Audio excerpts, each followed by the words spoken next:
खुदा बाप, खुदा बेटा, खुदा रूहुल कुदस के नाम से आमीन।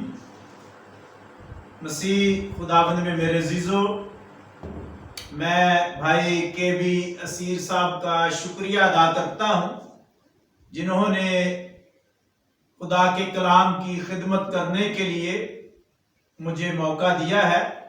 मैं असीर आज़ाद चैनल और इसकी सारी इंतज़ामिया का भी शुक्रगुजार हूँ। खुदा इस चैनल को और इसकी इंतज़ामिया को, बानी को बरकत बख्शे। आज हम जिस मौजू से मुतल्लक गुफ्तगू करेंगे वो मौजू है कि खुदा अपने लोगों को ढूंढता है। खुदा अपने लोगों को ढूंढता है। मसीह खुदा मेरे अजीजों, हम खुदा के कलाम में पढ़ते हैं, बाइबल मुकद्दस इस बात की गवाही देती है, खुदा का कलाम फरमाता है कि जब खुदा ने इस कायनात की तख्लीक की, खुदा ने इस कायनात को बनाया, तो सारा कुछ बनाने के बाद खुदा ने बुजुर्ग आदम को, अम्मा हवा को बागे अदन में रखा। तो बागे अदन का बागबान भी बनाया और निगहबान भी ठहराया, यानी दोहरी जिम्मेदारी बुजुर्ग आदम को दी। सारा कुछ तैयार करने के बाद उनके सुपुर्द कर दिया कि तुम यहाँ पर काम करो, खिदमत करो और आगे बढ़ो। खुदा ने फरमाया फलो, बढ़ो और जमीन को मामूर व महकूम करो।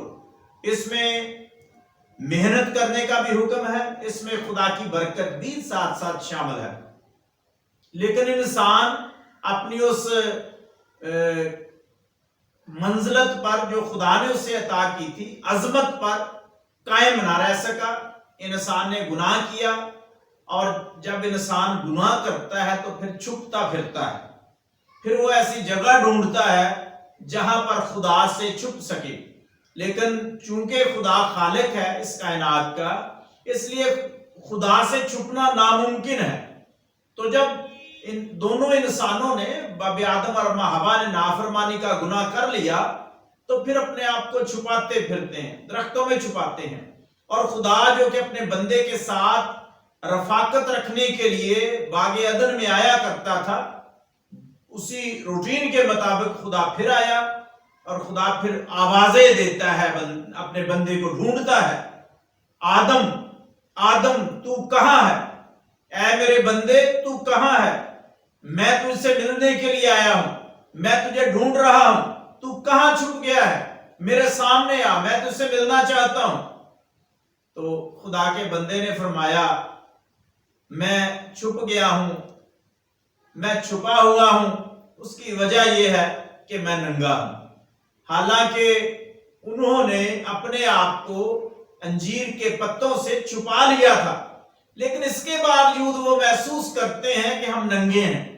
इसका मतलब जिस्मानी नंगेपन होना नहीं है, यानी उनके जिस्म नंगा नहीं था, बल्कि खुदा ने जो वफादारी और ताबेदारी का बरकत का लिबास उन्हें पहनाया हुआ था, उस लिबास से वो महरूम हो गए और महसूस करते हैं कि हम नंगे हैं। अगरचे अंजीर के पत्तों को सीकर उन्हें अपने आप को छुपा लिया, लेकिन फिर भी अपने आप को नंगा महसूस करते हैं।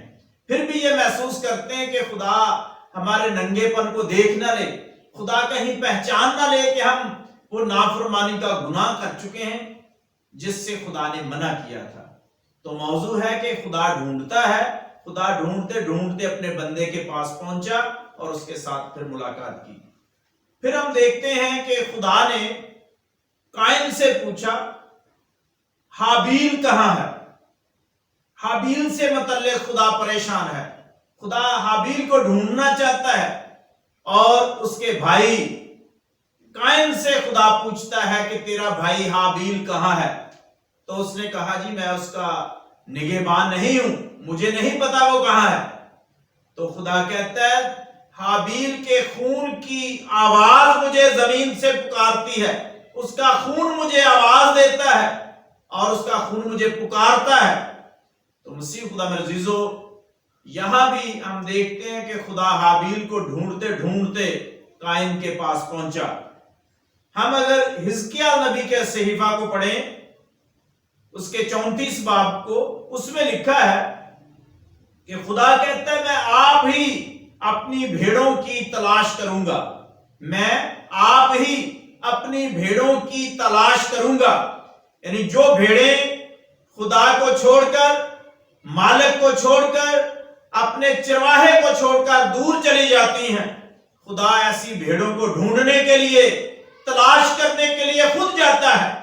جب اس کے چرواہے جو اس نے مقرر کیے ہیں اپنی ذمہ داریوں سے روگردانی کرتے ہیں، اپنی ذمہ داریوں سے پہلو تہی کرتے ہیں، اپنی ذمہ داریوں کو پورا نہیں کرتے، تو پھر خدا خود کہتا ہے کہ میں اپنی کھوئی ہوئی بھیڑوں کو ڈھونڈنے کے لیے خود ہی چلا جاؤں گا، کیونکہ جن کو میں نے اس کام کے لیے مقرر کیا ہے وہ میرا کام سر انجام نہیں دیتے، اپنی مرضی کرتے ہیں، وہ کام کرتے ہیں جس کام سے میں نے انہیں منع کیا ہے، اس لیے میں اپنی بھیڑوں کو ڈھونڈنے کے لیے خود ہی جاؤں گا۔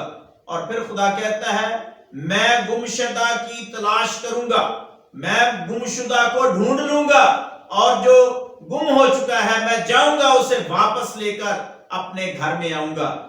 اسی مثال کو ہم خداوند یسوع مسیح کی زبانی بھی سنتے ہیں، جب یسوع مسیح نے فرمایا کہ کھوئے ہوئے انسان کی مثال اس بھیڑ کی مانند ہے، اس مالک کی مانند ہے کہ جس کی 100 بھیڑیں ہیں، ان میں سے ایک بھیڑ گم ہو جاتی ہے، تو مالک ان 99 بھیڑوں کو بھیڑ خانے میں بند کرنے کے بعد، انہیں وہاں پر سنبھالنے کے بعد کھوئی ہوئی بھیڑ کو دوبارہ سے ڈھونڈنے کے لیے جاتا ہے۔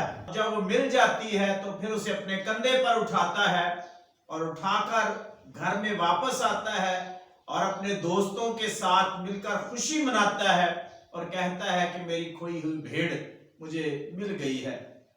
خداوند یسوع مسیح نے یہ کلمات بھی صادر فرمائے کہ میں کھوئے ہوں کو ڈھونڈنے کے لیے آیا ہوں۔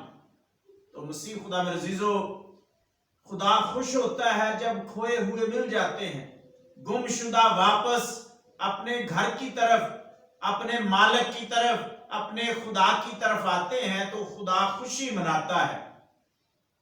آئیے ہم اپنے خدا کی طرف رجوع لائیں، خدا ہمیں ڈھونڈتا ہے، ہم خدا کی طرف واپس آ جائیں، خدا ہمیں بلاتا ہے، ہم خدا کی آواز کو سنیں، خدا ہمیں اپنے گھر میں لانا چاہتا ہے، ہم خدا کی اس خواہش کا احترام کرتے ہوئے، اس کی قدر کرتے ہوئے اس کے گھر میں واپس آئیں۔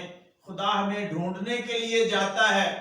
آئیے ہم خدا سے ملاقات کریں، اپنے گناہوں کا اقرار کر کے اپنے خداوند خدا سے معافی مانگ لیں، تاکہ ہم خدا کے قریب رہ کر اور اس کی رفاقت میں رہ کر اپنی زندگی گزاریں۔ مسیح خداوند کے وسیلہ سے آمین۔